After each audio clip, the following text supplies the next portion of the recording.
Good morning, everyone. This is me, Vivek, and from today we are going to start our lecture series on the current affairs.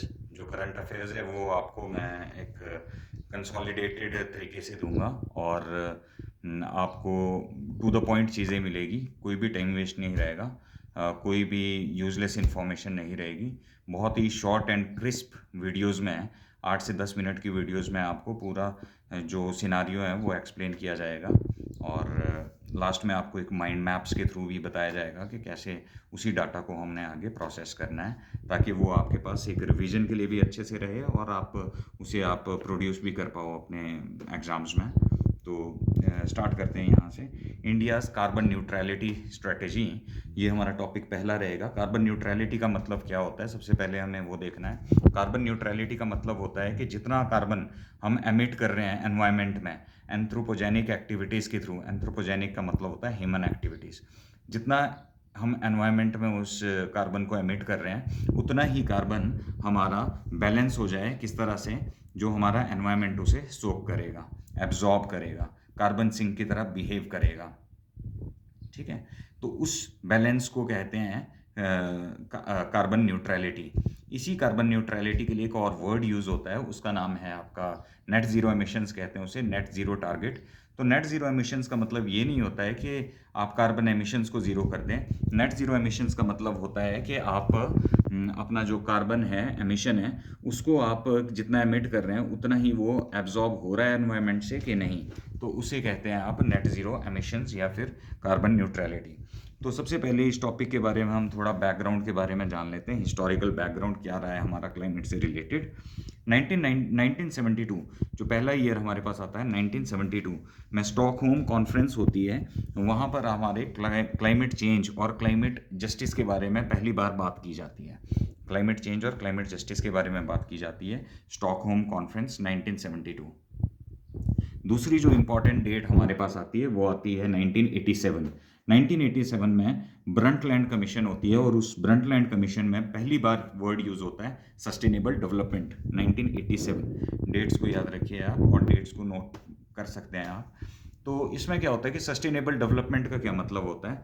इस तरह से development करना अपने presently कि हमारी जो फ्यूचर जनरेशन्स हैं वो सफ़र ना करें, उस पर कोई भी नेगेटिव इम्पैक्ट ना रहे, इस तरह से प्रेजेंट सिनारियो में डेवलपमेंट करना।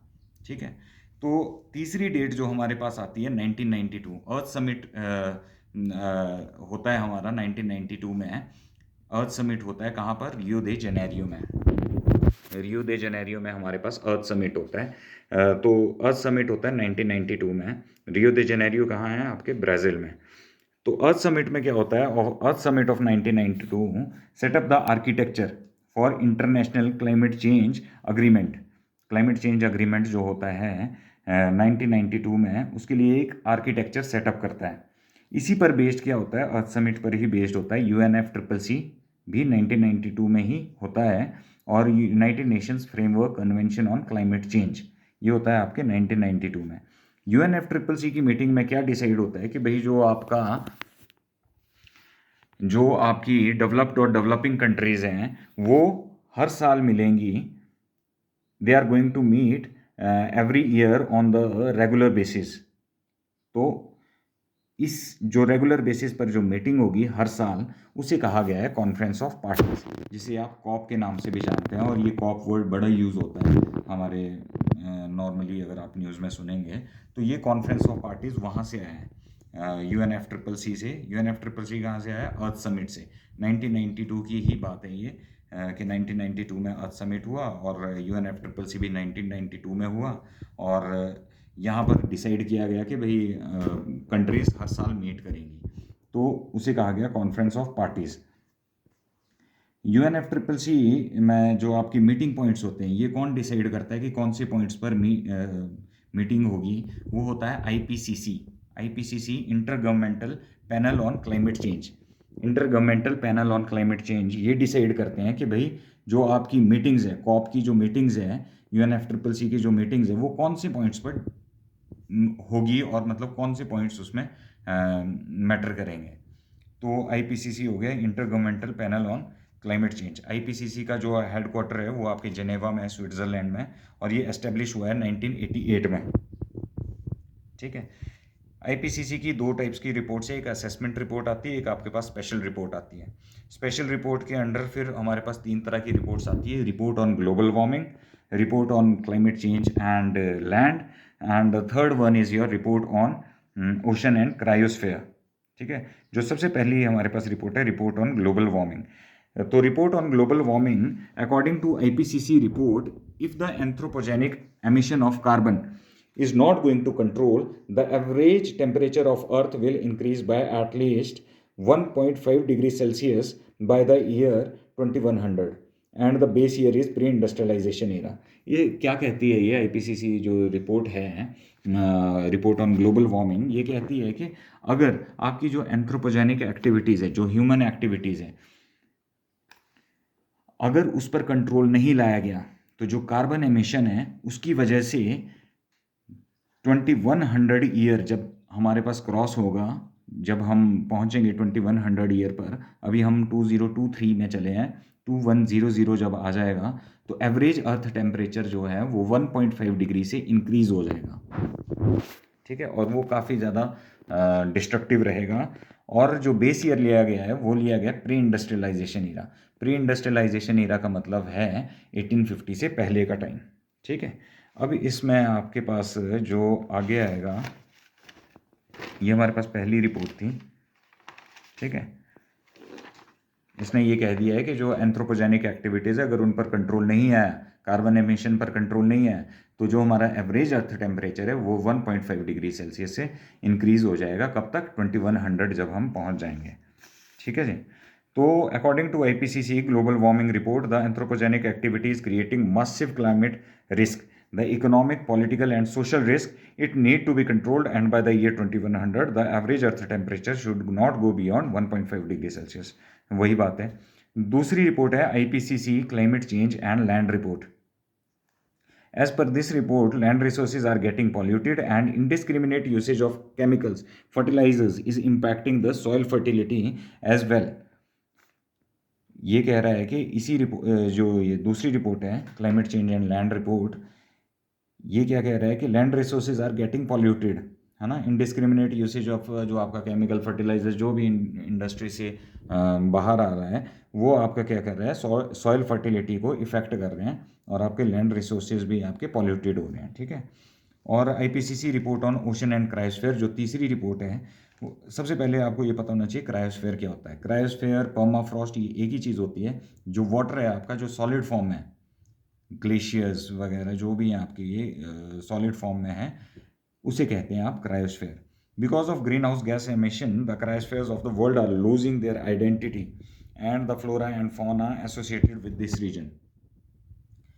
जो आपका ग्रीन हाउस गैस एमिशन है, the cryospheres of the world are losing their identity, मतलब कि वो पिघलने शुरू हो गए हैं और वो आइडेंटिटी, वही मतलब वो उसका कि they are losing their identity, वो अब सॉलिड फॉर्म से लिक्विड फॉर्म में आने लगे हैं। तो वो किस वजह से हो रहा है? जो टेम्परेचर इंक्रीज हो रहा है।